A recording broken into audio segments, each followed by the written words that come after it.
الميزانية جت شهر 11 و128,000 كيف تقسمها؟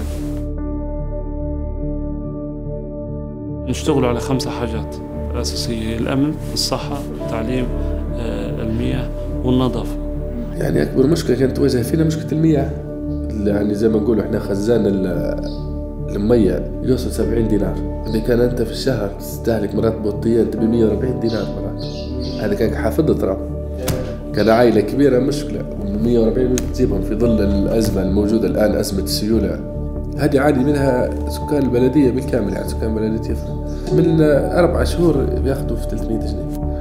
وطبعا نتيجة هذه المشكلة يجونا بعض العائلات البلدية هنا وبعض الأشخاص محتاجين، يعني يصل لدرجة أنها ما عندهاش غذاء، ما عندهاش.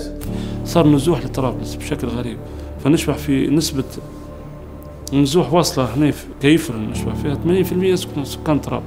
نقول لك أنا ديما نقول فيها احنا كيفرن كمثال كمدينة يفرن، أنا ماذا بيا نوصلها للصفر، ما نبيش نوصلها هي تحت الصفر طبعا. فأنا لو في المرحلة هذه، في المرحلة اللي قاعدين فيها الوضع الحالي متاع البلاد، نوصلوها للصفر نشبع فيها مرحلة جيدة. عندي موضوع الحق لتوه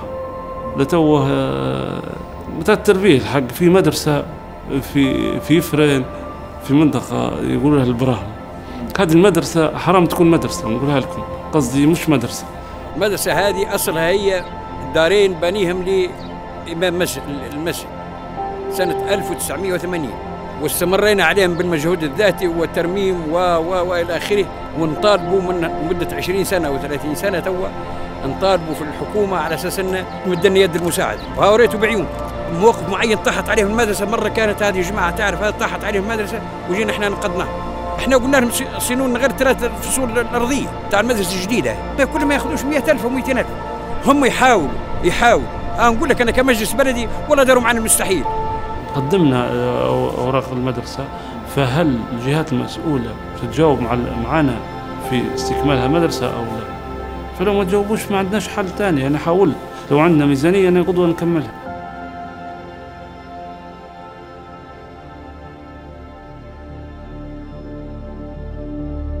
طبعا المنظمة هي بالتعاون مع منظمة USAID هذا أعطتنا مقترحات كيف استغلال الإيرادات المحلية كمواقف السيارات والحدائق والمنتزهات والأسواق العامة أو الأسواق الشعبية. يعني هذه كيف ممكن نستغلها وناخذ منها إيرادات وتستفيد منها البلدية باش ترجع بعدين للمواطن بشكل أفضل، يعني ترجع للمواطن بشكل خدمات. في هذا الموضوع اشتغلنا، درنا قائمة حصر لهذه المصادر، هي مصادر الإيرادات المحلية لبلدية يفرن. طبعا عندي هنا موجود فيها 29 مصدر. في حاجة اسمها إيرادات ميزانية المواطن، اللي هي عبارة عن وثيقة مبسطة للميزانية العامة، هي اللي نحاولوا بها نوضحوا للمواطن الميزانية كم وين صرفناها كيف اندارت من مبدأ الشفافية. السنة اللي فاتت أول ما جت ميزانية قرب 105 الحق ما عرفناش كيف نصرفوا. السنة هذه أمتى جت المنظمة الحق عرفتنا كيف توزع، أعرف كيف توزع الميزانية مش بطريقة عشوائية، فهمت؟ فهذه واحدة من الميزات اللي استفدنا منها، وعلمونا كيف نصنعوا ميزانية للسنة الجاية.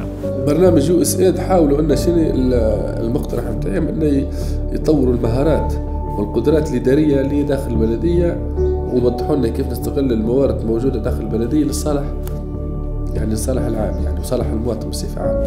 تعلم شخص يصطاد الحوت غير ما تعطيه دينار ولا يشري حوتة، ولا يعني دائم خير من مؤقت ممكن.